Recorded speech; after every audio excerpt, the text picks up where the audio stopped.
As lições do alicerce. Certamente você já viu um prédio ou uma casa sendo construída. É possível até mesmo que você já tenha participado ativamente de uma construção. Aliás, é uma experiência notável e inesquecível. E quando essa construção é feita em equipe, torna-se mais interessante ainda. O ser humano tem vocação para construir e, ao redor do mundo, vemos todos os tipos de construções. É impressionante, por exemplo, ver a foto da cidade de Hiroshima, no Japão, totalmente devastada por uma bomba atômica em 1945. E quando se faz a comparação do mesmo território urbano daquela época e atualmente, é espantoso ver o número de edifícios e casas construídas sobre aquele terreno.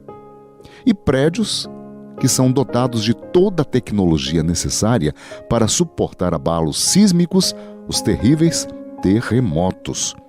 É admirável o que a engenharia japonesa anda fazendo. E quando contemplo aquelas construções, eu fico pensando na base de tudo. Como são os alicerces daqueles espigões? Há algumas semanas, iniciou a construção de um prédio próximo à minha residência.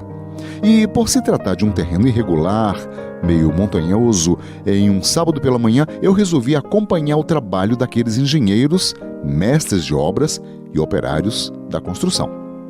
Quanto trabalho para nivelar e aplanar o solo, e logo a seguir começaram as perfurações para colocarem as vigas de sustentação e pouco tempo depois iniciou a base de tudo, o alicerce daquele que será um grande prédio de 8 andares. Foi então que me ressaltou aos olhos a importância do alicerce.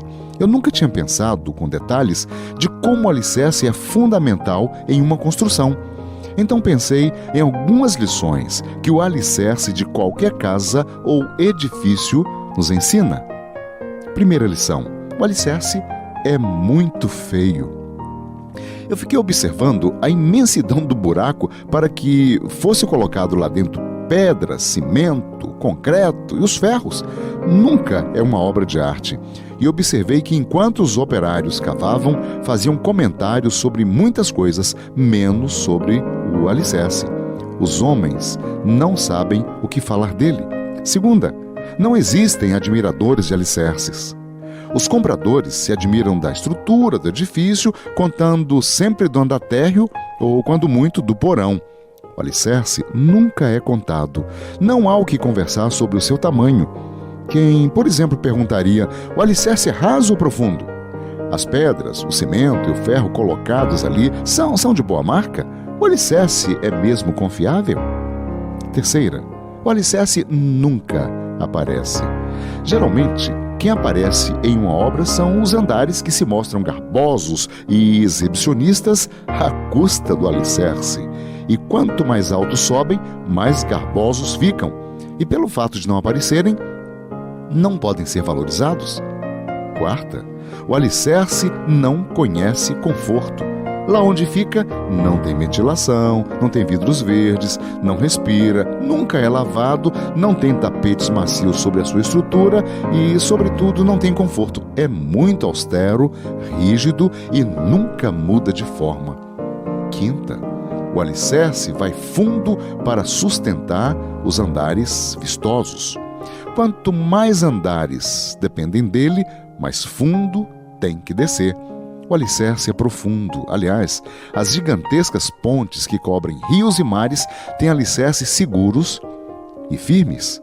Sexta, o alicerce é muito pobre, mas custa caro.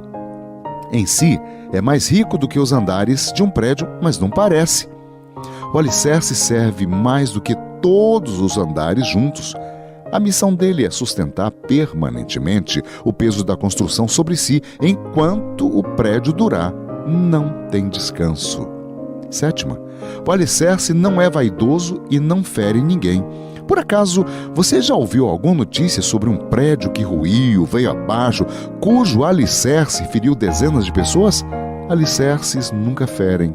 Apenas ficam contemplando a queda das paredes e vigas de sustentação. Oitavo, o alicerce é o começo de toda grande obra. No seu silêncio e nas profundezas de sua existência, tem a firme convicção de que uma simples casa ou uma mega construção, uma cidade inteira, sempre vão começar com ele e se mantém de pé por causa dele. E quando a cidade é bem planejada, os alicerces partem do centro e convergem para ele.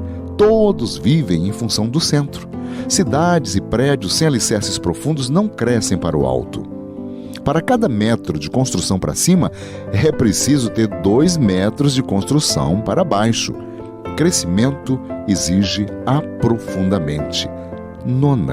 Alicerces não podem falhar.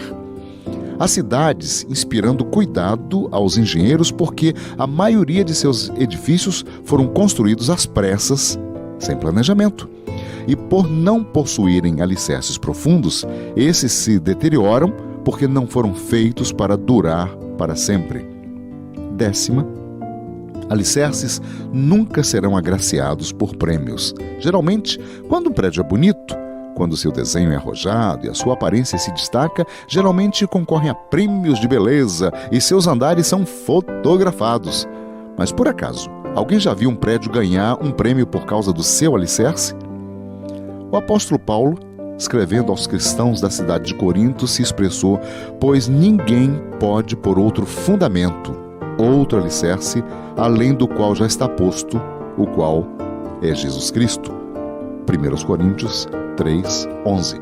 E mais tarde reafirmou isto aos cristãos de Éfeso quando escreveu: edificado sobre o fundamento dos apóstolos e dos profetas, sendo o próprio Jesus Cristo a pedra desta construção. Efésios 2:20. Jesus é o alicerce da nossa fé, sobre o qual construímos a nossa esperança e segurança eterna. Ele não era bonito, ele não teve muitos admiradores, nunca quis aparecer, não conheceu conforto, ele foi até as últimas das consequências para construir o edifício da fé. Ele pagou alto preço para ser alicerce da nossa fé e nunca foi vaidoso. Foi o começo da obra redentora de Deus. Ele não falhou na sua missão e nunca recebeu prêmios na terra por ter sido o Cordeiro de Deus. Ele deixou-nos o seu exemplo de fé, coragem, doação. Disse-nos apenas: aprendei de mim. Aprendamos a ser firmes alicerces como Jesus o foi. Deus o abençoe.